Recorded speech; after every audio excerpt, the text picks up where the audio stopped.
I just got Facebook running, so it's me on Facebook, not everybody. I don't know how to put everybody on Facebook yet. I'm still a little new at this.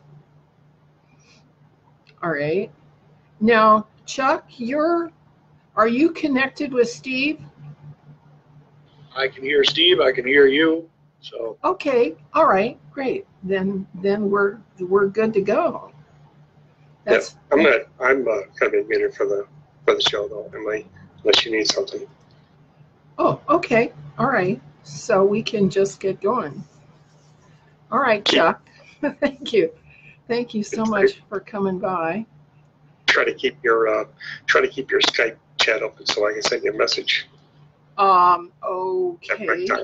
All right. All right. That's good. Keep my Skype chat going. All right. Open so I can send you a message, yeah. Yeah. All right. There's the message. All right. There we go. Okay, Chuck.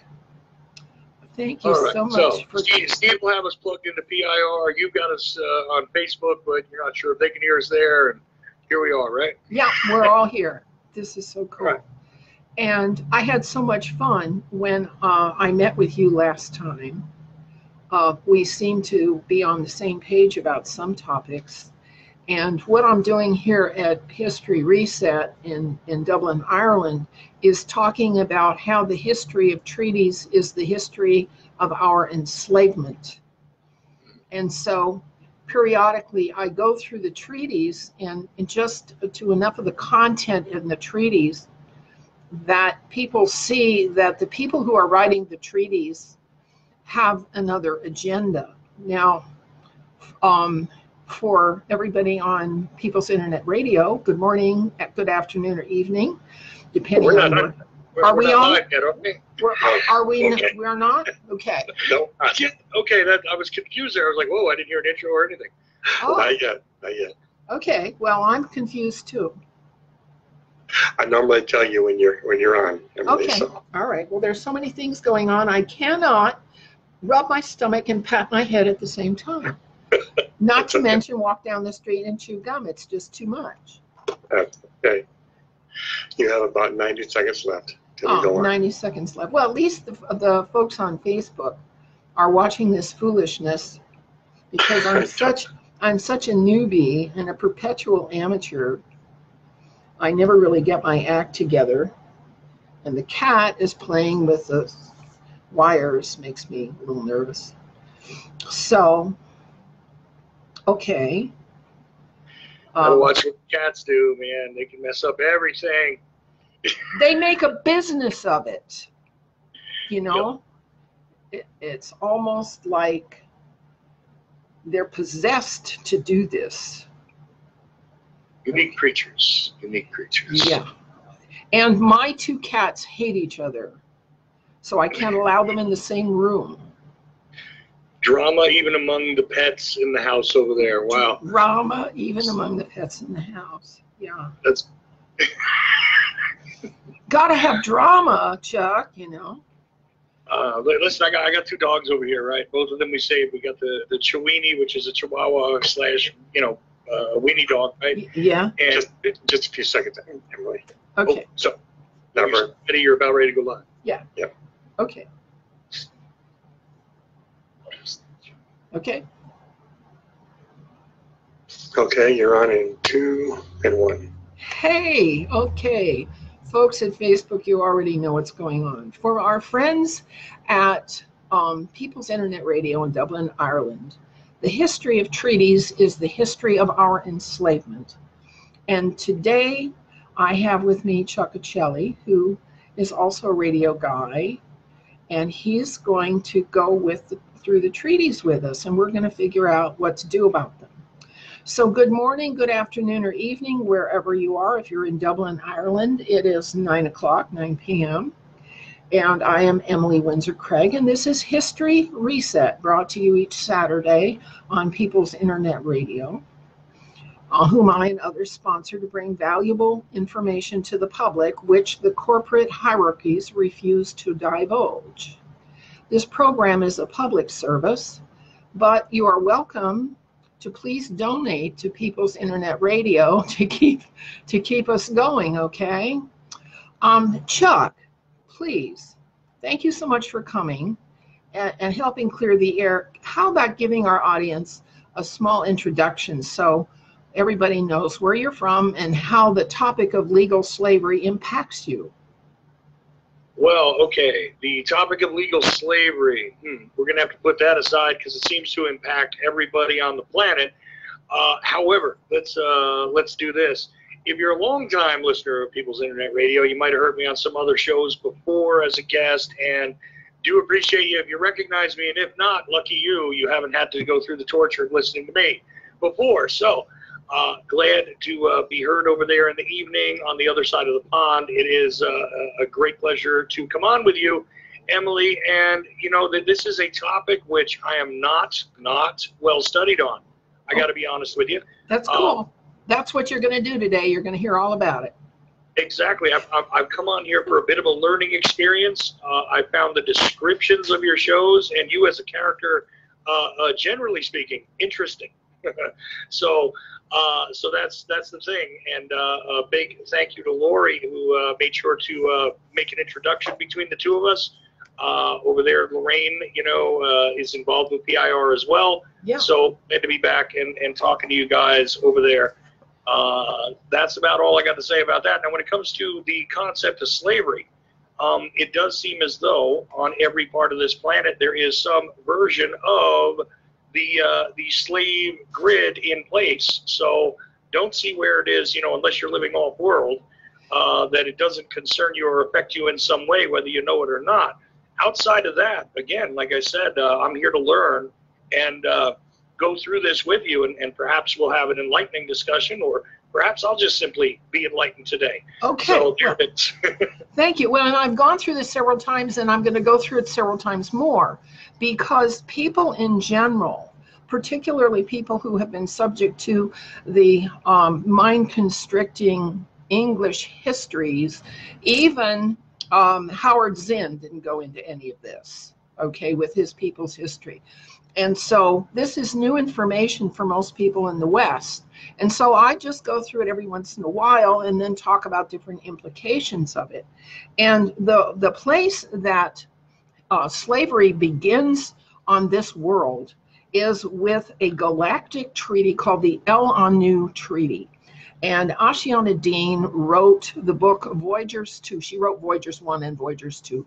But Voyagers 2 gives the background. It is a profane history that is just absolutely helpful, because it puts all of our other holy histories, our sacred histories, into a context, a coherent context, so they make sense, all right? And so in my prayer life, many years ago, about 30 years ago, I was praying to God, and he happened to say to me that he was in a galaxy that was kind of hostile, and I wondered at the time what that meant. And what that means is that the galaxy is a political entity that's not creative. It is merely watchers observing. But they have their policies. The whole universe is a hierarchy. You see that in the Urantia book, that you see that in the Owaspy, that the universe is completely populated, and it is a hierarchy. So after the Lyran Wars, the El Anu Treaty was forged. And it was the Lyran Wars occurred because Lyra was a very sweet, naive, innocent society, and the Alpha Draconi were hungry, and so the Alpha Draconi, who are predatory reptiles, finally just decimated the Lyrans completely. And so there was a court case, and out of the court case came this law called the El Anu Treaty. And it says, and it was called the Emerald Covenant, the stipulations of the treaty, in which were that no racial or physical bioregenesis development would be permitted, that races were and are sacrosanct, with superior races and inferior races, with ideological purity and a hierarchical and bureaucratic system of influence that guarantees top-down rulership. Okay, this is the original divide and conquer mandate by the galactic authorities, the Christos founders and the Anu Elohim are the name of the parties. The Anu agreement was precedent for today's practice by Alpha Drax, Orion, and Greys of abducting and utilizing humans, and I put humans in quotes, and their genomes for their own DNA repair. Okay, so that's why this world has always been a theater for abductions and experimentation, one race upon another. Which, you mind if I ask you a kind of an ignorant question? Sure. It's not but it's an honest one. Frankly, it seems as though a precedent is set here as opposed to a treaty, because it requires particular signatories who are representatives of groups, right? So is it technically actually a treaty, or is it more of a precedent which is set as the result of adjudication? That sounds right to me. Okay, I'll go with that, Chuck. That sounds perfectly good to me, because I sure as hell never signed it. Did you? No. Well, that's the thing, is because my next question logically would be, who on behalf of humans in quotes would have signed said agreement, and who had the vested authority to do so? That's an interesting question in and of itself. When you talk about the spiritual hierarchy of various, let's just call them entities throughout, the universe, so to speak, that is a whole other thing which needs to be studied as well. And each of them, as representatives participating in something like this, could say, be the designated representative and become a signatory. But again, the question would then remain: who would have signed on for, us being one of the lower rates? And the problem is, who the hell is us at this point? Because this was 600,000 years ago, before Homo sapiens existed. This is when the world was just newly seeded with 5 root races in different colors: yellow, brown, black, white, and red. Okay. And each one was a sacrosanct race, and they were not supposed to intermix, because their ascension process depended on their remaining pure to their source. So violating the Anu Treaty also threw you out of your ascension process. All right, but that was 600,000 years ago, and there doesn't appear to have been any amendments or changes to this policy, if you want to call it. It's actually a policy. So when the sovereign, quote, God, Yahweh, who is the author inspirer of our Bible book, and it's the same story in the Urantia book, and it's the same story in the Oahspe, and it's the same story in the Gospel of Enoch and the Sumerian cuneiform tablets. So I'm not quibbling about the plot of the book, okay? And the plot of the book begins at book of Genesis 3:14 and 15, okay? And it's when Adam and Eve screwed up and ate the fruit they weren't supposed to eat. And the Lord God said unto the serpent, now who's the serpent? Okay, he's character 1. Because thou hast done this, thou art cursed above all cattle and every beast of the field.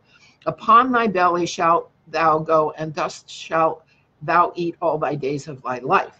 15, and I will put enmity between you, the serpent, and the woman, and between thy seed and her seed. He shall bruise you in the head, and you shall bruise him in the heel. So the whole story, since Yahweh has been dealing with this world, and he apparently had something to do with its original construction and came back after the collision between Tiamat, Nibiru, and earth, okay, which left the wreckage that we find in Genesis 1:1. So as you read the Bible story, you find out that the seed of the woman is the seed of Abraham, Isaac, Joseph, Jacob, David, all the way to Zephaniah, okay, the Jewish line of kings, all right? And that seed was given what we call holy law, okay, the Mosaic law, based on consent, okay? And Exodus 19:8 says, when Moses set before them all that the Lord had ordered him to tell them, the people all answered together, everything the Lord has said we will do. Then Moses brought back to the Lord the response of the people. So the people consented to Yahweh's law, okay? And that's how it was supposed to be. But 2,600 years later, 2,600 years ago, probably 900 years after Moses, the seed of the woman was chased out of Jerusalem and into diaspora because they had adopted the strategies and methods of two angels who had rebelled. Satan, who was looking for autonomy and personal power, and Lucifer, who wanted ideologically to conquer, to own, to dominate the world here, all right? And so only 900 years after Moses, the seed of the woman has adopted the empire's behavior of the worship of Moloch and Baal, which is to say that they've adopted slavery, human trafficking, sex slavery of children, sacrifice of children and dissidents, and the cynical pursuit of war, okay? And today, every branch of religion associated with the seed of the woman, the Abrahamic religions, has factions that back the methods of slavery, human trafficking, sex slavery of children, sacrifice of children, and dissidents. So that it is always just a remnant of people left in the Abrahamic covenant who oppose and protest and work to tell the truth about outcomes so that these effects can be cleaned up. Now, there's also angels, okay? Angels run communities that operate by holy law. So there are Jewish communities that operate by holy law, which are supplemented with angels. There are Christian communities that operate by holy law, who are peaceable and inclusive and exclusive and clean communities. And I bring up this fact because we could become totally hopeless and discouraged looking at news and current events if we don't realize that there are communities who have been able to keep going law-abiding here on this world, which was not possible on Lyra. We have the Amish and the Mennonites and the Quakers, okay, and the 12 tribes. We had the Essenes. I don't know if there's still Essenes, but the Sikhs' holy book pursues peace and conflict resolution. So there are religious churches, synagogues, and temples that are devoted today to peace.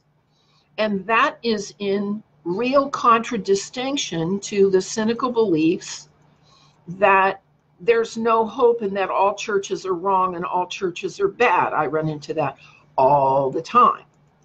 Yeah, now, I'm one of those people that often subscribes to exactly that because, quite frankly, I see the way the organizations behave that bring these things together, and quite frankly, I see no other conclusion for it when I look at organized religion at this point. But let me ask you a question, because I start to get confused. Okay. when you go to this sort of area, and I want to clarify something and see what you think of this understanding. In the earliest part of Genesis, right? Because let's again try to look at this through the lens of what is, a contract. I mean, the entirety of the scripture, one could say, is a legal notice, so to speak. Yeah. So, in the very beginning, though, my understanding, what I've always read and always thought was this concept of Elohim. Now, that when it's broken down, and you've taken a part of it, what's being said there is either related to an ancient deity which was called El, or the generalized word for deity, right? And then when you add the Ohim part, okay, that is pluralistic. Right, and that's what's going on at the galaxy level. Yes, so what we begin with, though, is Elohim is stating, we're going to create this creature man in our image, right? Yeah, along with the Anunnaki. Enki did it, right. Right, so it's pluralized. We're talking about a grouping of entities which came together, and Yahweh is a separate entry.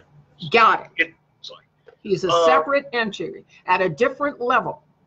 Right, well, no, but that's what I'm trying to sort out here is where we go from, look, I've created something, and again, from a business standpoint, if you create a product and you want to call humanity or humans or whatever a product, and you say, look, we created them in our own image, whatever it may be, whether that's accurate or not, argue all day if you like. I'm just going with the premise. Okay, but I like where you're going, because let's say Yahweh was the original DNA coder for the human format that we have, with 2 arms, 2 legs, 1 head. Okay, we're basically mammalian. All right, this particular model, this is the Chevrolet of the human models, and Yahweh was the decoder, and so he's a technical engineer. Okay, he's not a sociologist, he's not a professor, he's not a lot of things.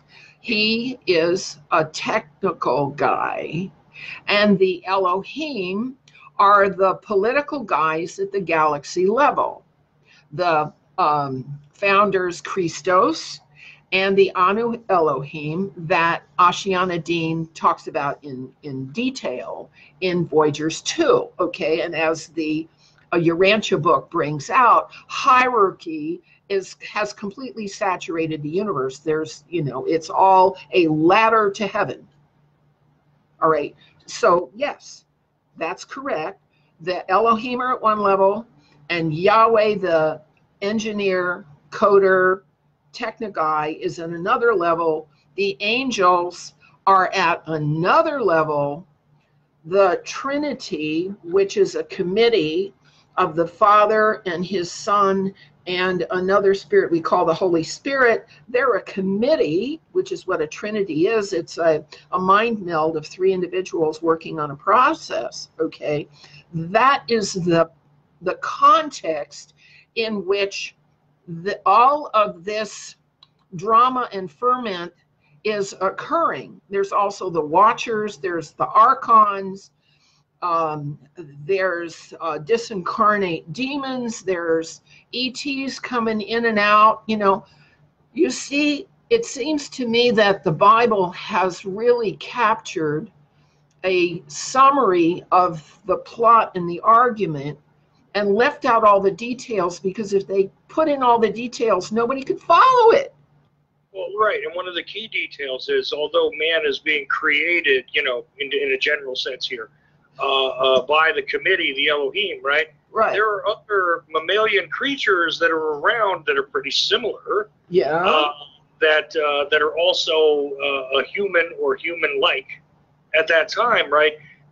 It's not the very, very first human-like creature that is created here, but it's the one that's created in our image. Well, and it's the one that has some of the same attributes of the higher 5th dimensional entities we call the Anunnaki, namely telepathy, clairaudience, clairvoyance, and sentience. Okay. Right. But what I'm saying is that part is even left out of there, though, that there's, these other around. Yes. That's Yes. not being worked on in this process. Exactly. Right?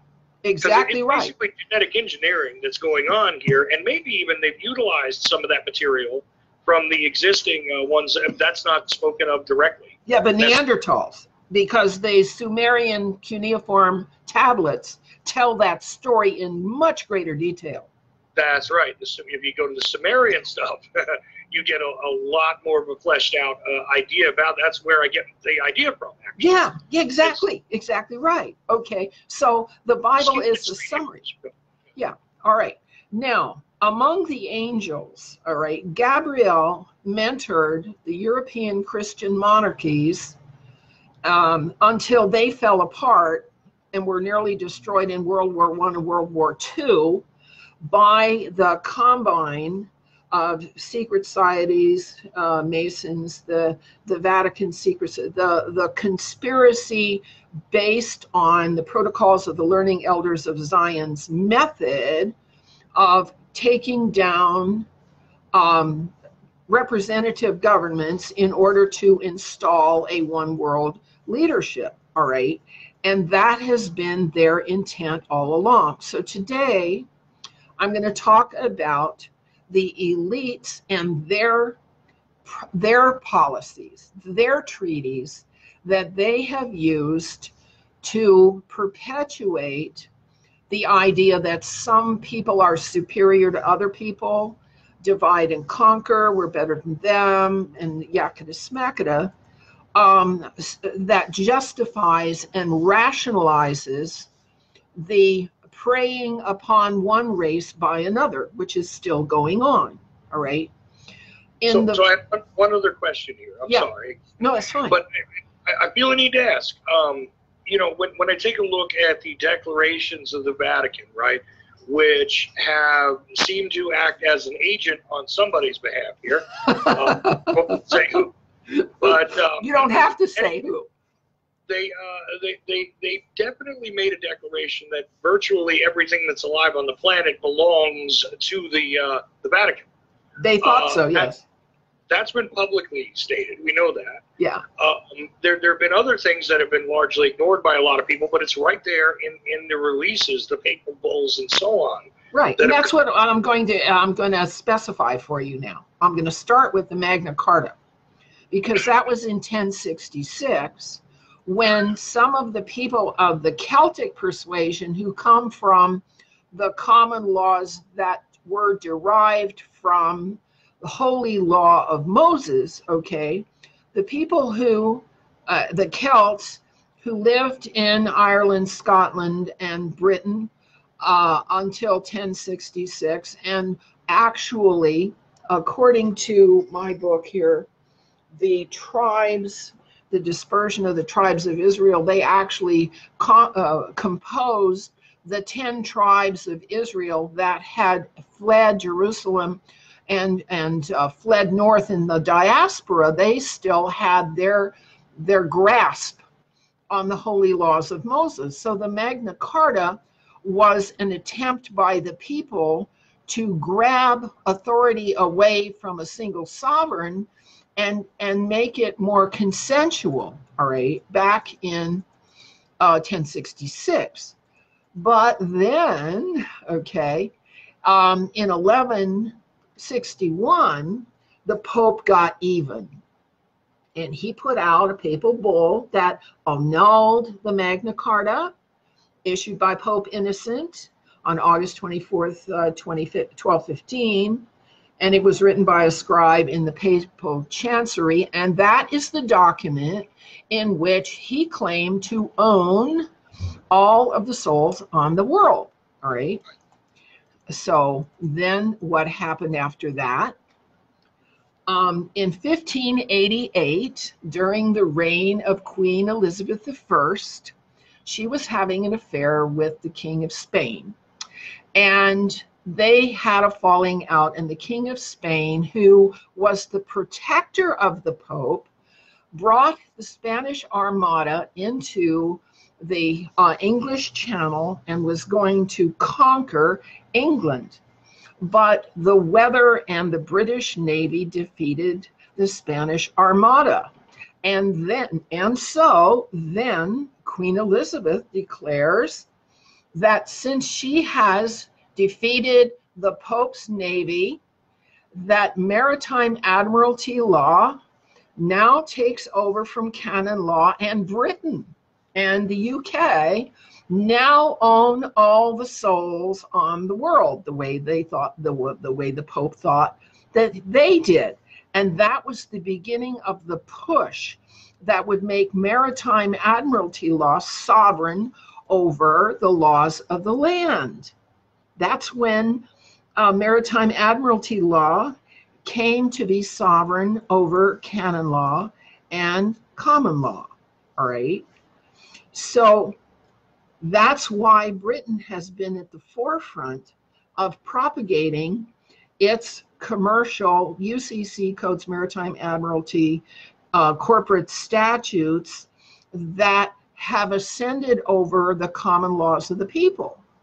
This is bad news, and this is what has to be turned around, because political freedom is only idea if it's not a fact, okay? And since Maritime-Admiralty statutes have ascended over natural law and common laws of the land, we are all subject to commercial slavery. And this is, of course, why the laws allow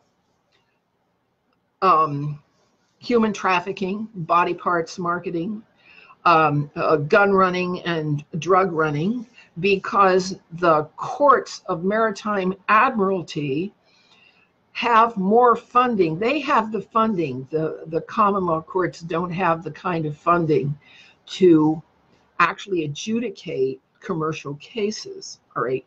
Then, to make matters worse, the secret Treaty of Verona from 1822 was a reaction to the Declaration of Independence and Constitution of the United States, because the autocrats and the people, the elites in Europe who crave power and authority and acquisitiveness, I call it, okay, they didn't like being put down. So the secret Treaty of Verona, I'm going to read you 3 articles out of it, and you'll see just how corrupted things were in 1822.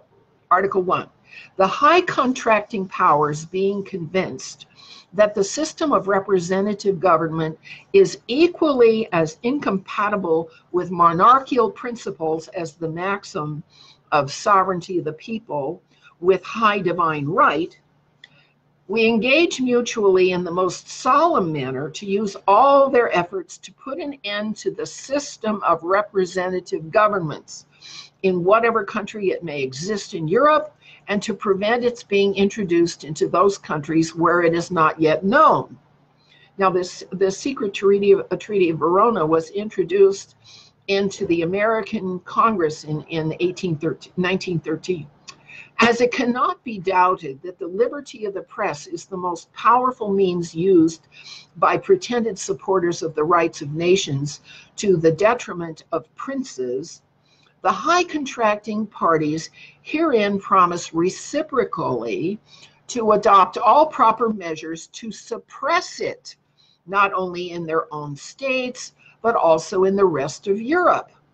Article 3, convinced that the principles of religion contribute most powerfully to keep nations in a state of passive obedience, which they owe to princes, the high contracting parties declare it to be their intention to sustain in their respective states those measures which the clergy adopt with the aim of ameliorating their own interests, so intimately connected with the preservation of the authority of the princes.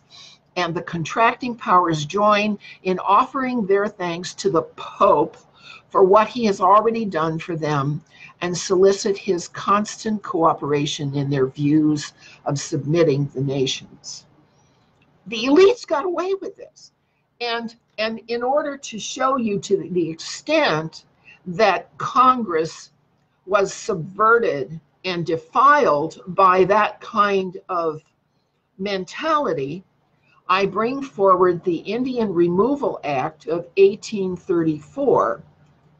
Okay, the Indian Removal Act was signed into law by President Andrew Jackson on May 28, 1830, authorizing the president to grant unsettled lands west of the Mississippi in exchange for Indian lands within existing state borders. A few tribes went peacefully, but many resisted the relocation policy. During the fall and winter of 1838 and 1839, the Cherokees were forcibly moved west by the U.S. government. Approximately 4,000 Cherokees died on this forced march, which became known as the Trail of Tears. That's in 1830, how corrupt the Congress was. Okay. Then this is a history reset place, okay? Around 1847, there was some kind of massive mud flood, all right, that actually interrupted history for a while. And in the 1850s, there were orphan trains and orphan ships taking children all over the world to find new homes because that nobody knows what happened to their parents, okay? And then in the 1880s and 1890s, robber barons who centralized manufacturing and centralized distribution and centralized transportation were able to take over humongous palaces and mansions and furnish them in a Masonic Tartarian style that has never been duplicated. This is a whole bunch of history we don't even have, and I don't even know how to talk about it, but it's a measure of the amount of American history, never discussed by Howard Zinn even, that we have no access to at all. All right, so let me move on to the next little piece. Yet again, another little rewind question. Yeah. Because to me, at its inception, the congressional structure for the United States was redesigned to do a lot of the things that people say, oh, there was a betrayal, or this is odd, or there was infiltration. It seems to me as though it was designed specifically for this. It is structured almost on the Roman model. Okay. Okay, it wasn't broken. It's working exactly the way it was designed to work. Is that what you're saying? Yeah, that's the way I've always viewed it, to be honest with you. Because again, just by the way it's constructed, and if one examines even the iconography of of the art and things that are placed there, the symbolism which is ingrained in the building, in the practices, in the various procedures, it seems to me like anybody who feels betrayed by the Senate or the House here in America, I feel fails to understand. They fail to understand what happened, and it's because our history hasn't been given to us the way it happened. Okay, yeah, the mud flood has never been written down. The orphan trains have never been written down. The pictures we have of the Civil War and look staged, and so the Civil War didn't happen the way they said either. And so of course we come to the wrong conclusions because we don't have the facts to draw from. Right. All right. Okay, no, I absolutely agree that that's exactly what the problem is.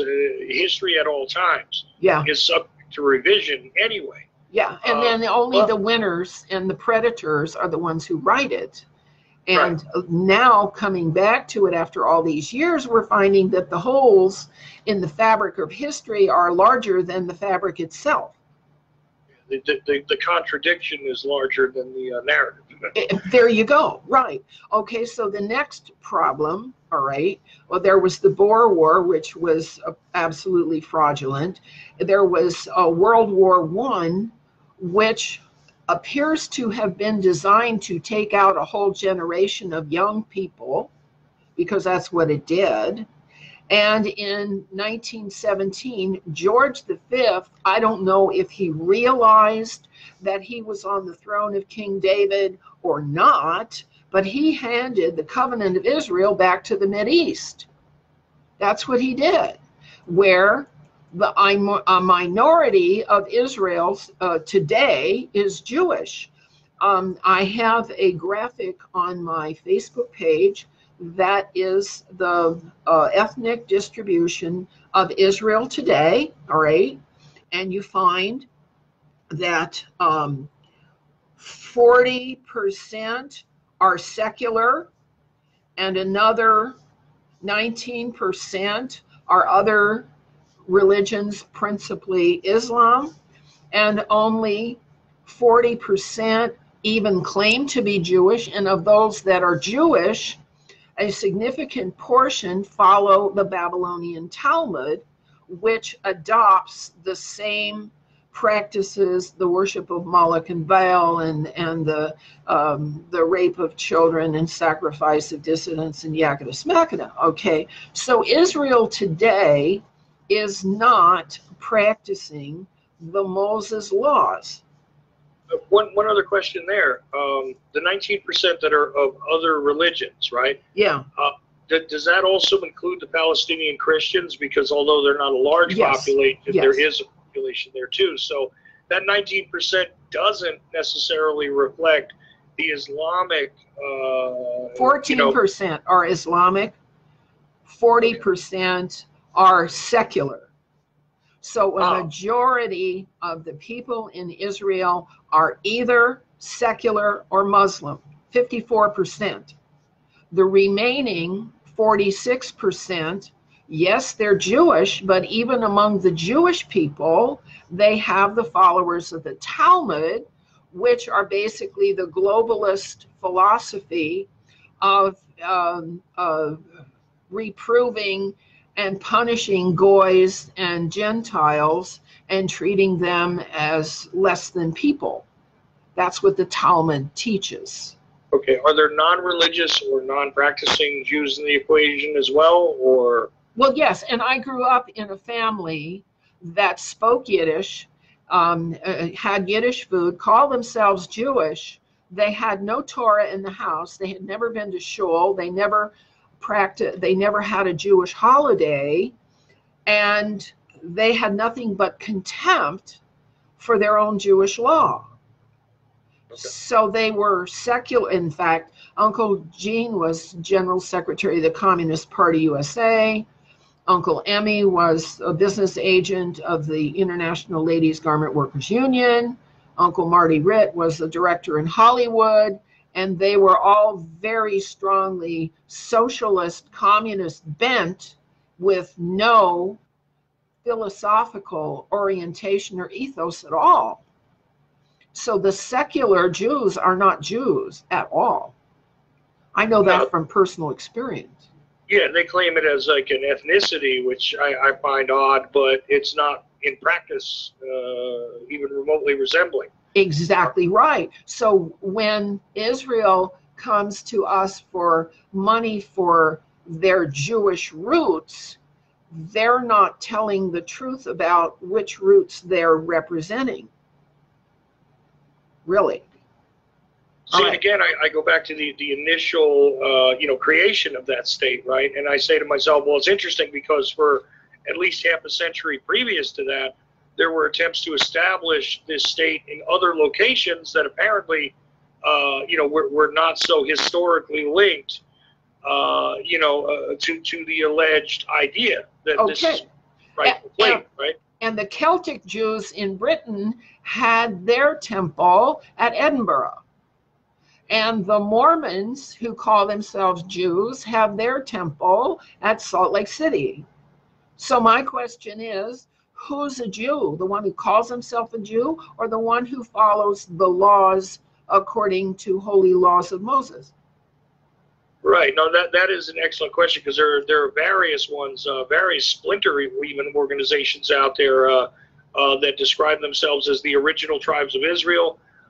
There is a holy African sect that states the same thing. Yeah, the Ethiopians. The Ethiopians, right? And they're more Jewish than Jews. They really are. They really take it seriously. A lot of times they call them what, Sephardic Jews, is that right? Yeah, yeah. Yeah. So who's I'm just saying, there's a lot of claims to this. I'm not saying that I'm endorsing any of them. I'm just stating that there's a lot of claims to being the original tribes of Israel, according to a lot of these different organized groups. Yeah. And not all of them reside in the nation state of Israel. Not only that, but not all of them behave according to the holy laws of Moses. Well, that too. Okay, all right, because the Celtic laws are based on common laws, natural laws against doing harm. So anybody who's doing harm is not following the laws of Moses. In the laws of Moses, strangers are supposed to be treated equitably. Strangers are supposed to be treated fairly. Their usury is not supposed to be used against them, okay? And so the whole practice is common culturally to what? Canaanites and much of the Middle East in general. That's a cultural, not even necessarily a religious order, but a cultural hash mark, if you will, or hashtag out there, you know. Okay. Among people, right? I mean, which was preserved traditionally, and quite frankly, in a lot of Middle Eastern nations up until recent times. If you were an outsider, it was thought of as the spiritually, socially, everything correct way to treat you as someone who should be protected, taken care of. Some people point to that whole thing, you know, with Sodom and Gomorrah, and protecting the strangers that came as preserved in the scriptures. Yeah. But that's actually a very common thing across the people who would have been founding. Yes, but then you look at Palestine and how the people of Palestine are being treated today. Well, right, but the people of Palestine had been constantly subjugated by various groups even before the Jews showed up. Exactly. They haven't been brought up to speed because they're the goys, they're the Gentiles, and they're deemed as too stupid to bother with. See, I grew up, I was the Gentile in the elite Jewish home, and I was put to work, and I worked in the house, and I worked in the business, and I didn't get the shopping trips or the vacations or the college education. My mother had 50 pairs of shoes and 100 dresses. I had 2 pairs of shoes each year. And my dresses came from my cousin Edwina, who was 8 years older than I was. And so I was brought up to be the goy in the house. And I have no regrets about that now because it taught me the value of work and it taught me the value of service. But I look back on that family and I have no desire to consider them my family, believe me. Sure. Yeah, okay. So these treaties then became applied when Eisenhower signed the Greada Treaty in 1954 with the extraterrestrials, okay? The Greada Treaty stated that aliens would not interfere in our affairs and we would not interfere in theirs. We would keep their presence on Earth a secret. They would furnish us with advanced technology and would help us in our technological development, but not moral development, okay? They would not make any treaty with any other Earth nation.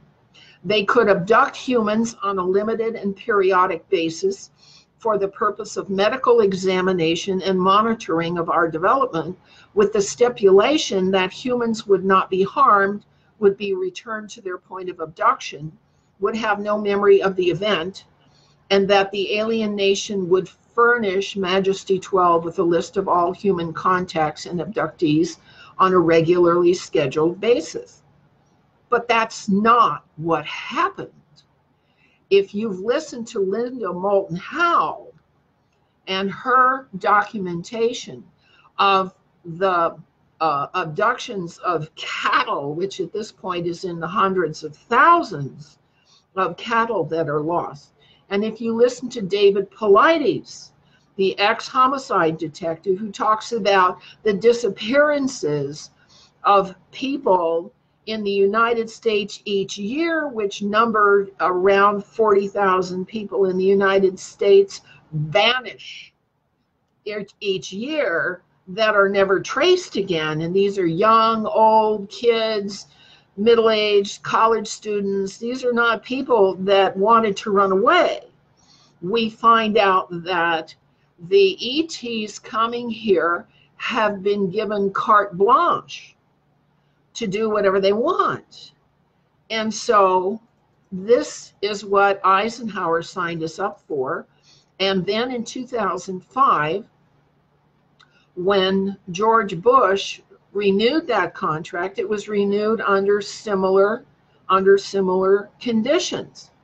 But in the meantime, in the 40s during the World War II, or right after World War II, when the German Nazis took off for Antarctica under Operation High Jump, Admiral Byrd tried to interfere with that.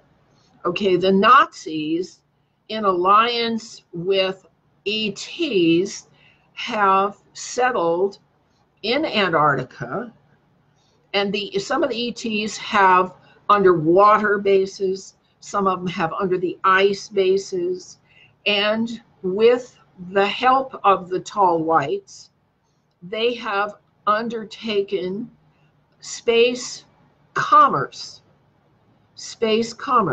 Now, what are they selling in outer space?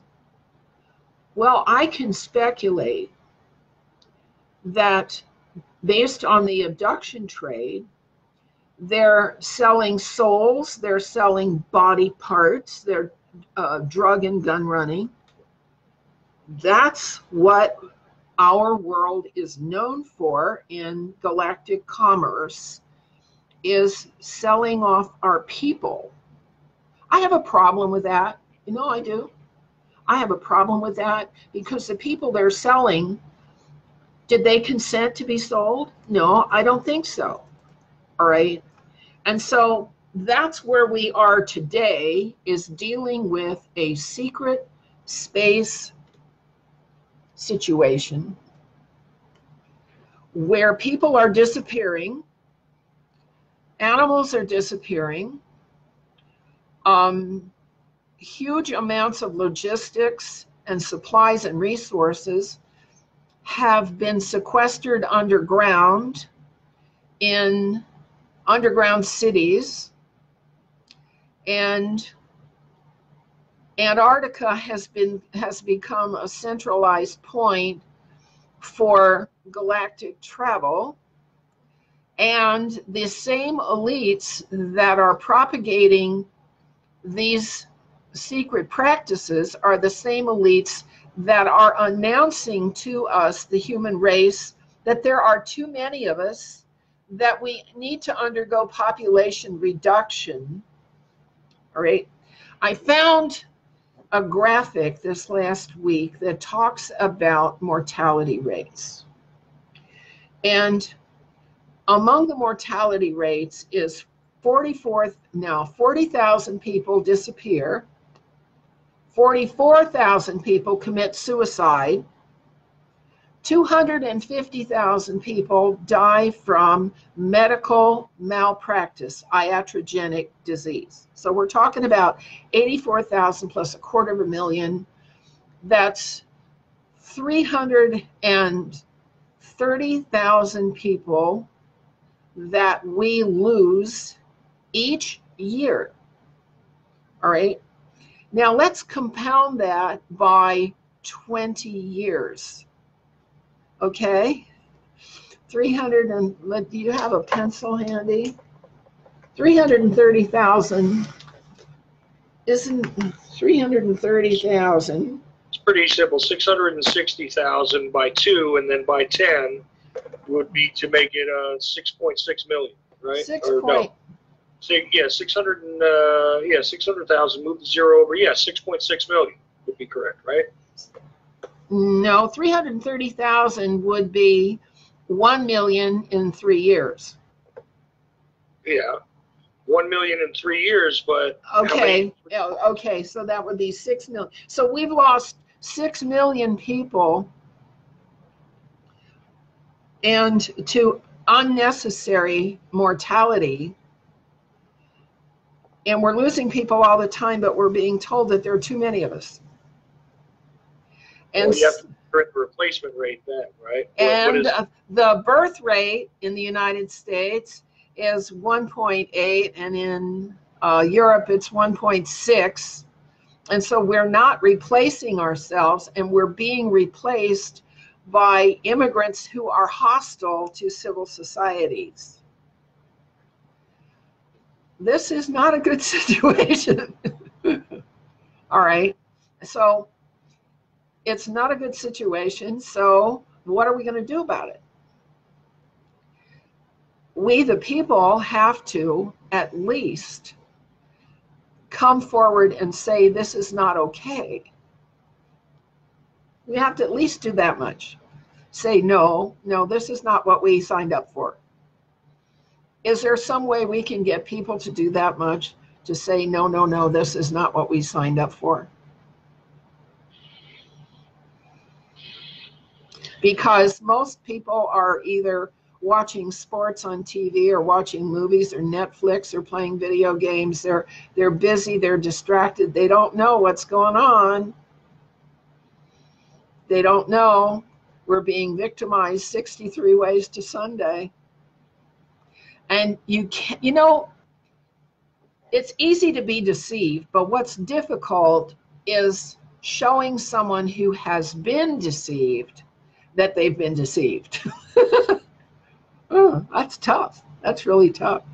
I had a conversation like that yesterday, and it didn't go well. Oh, that's fair enough. But I always have a problem with this idea about the immigration replacement idea, because it winds up being a very strange thing to me, considering the way that American culture has developed, right?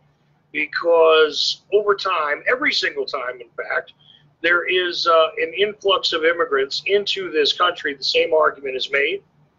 And that included the Irish, that included the Italians, that included what they used to call, well, what they do call now Asian individuals who came in different influxes at different points in the very short history of this country, where there is a different circumstance here. Now, when it comes to discussing, European culture and how it is being subverted, all right, fine. I can't necessarily argue it from a first-person point of view, so I don't. But what's interesting to me is that the very same arguments have been made repeatedly regarding the integration of a lot of people whose cultures were thought of as dangerous for different reasons. Well, again, this country does not destroy itself based on these things. It destroys itself based on a lot of other principles that are pushed by individuals, and there's a whole sociological game of psychological warfare. Well, listen, Chuck, it's time. Steve is motioning to me that it's time for a break. Let's take a 5-minute break, and when we come back, let's talk about some of those things. How's that? Absolutely. Okay, we'll see you at the new hour.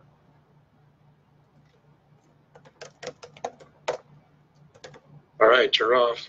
Thank you. All right. Say, Emily? Yeah. After I put you back on air, I'm going to be making a little bit of breakfast, but I'll still be here though.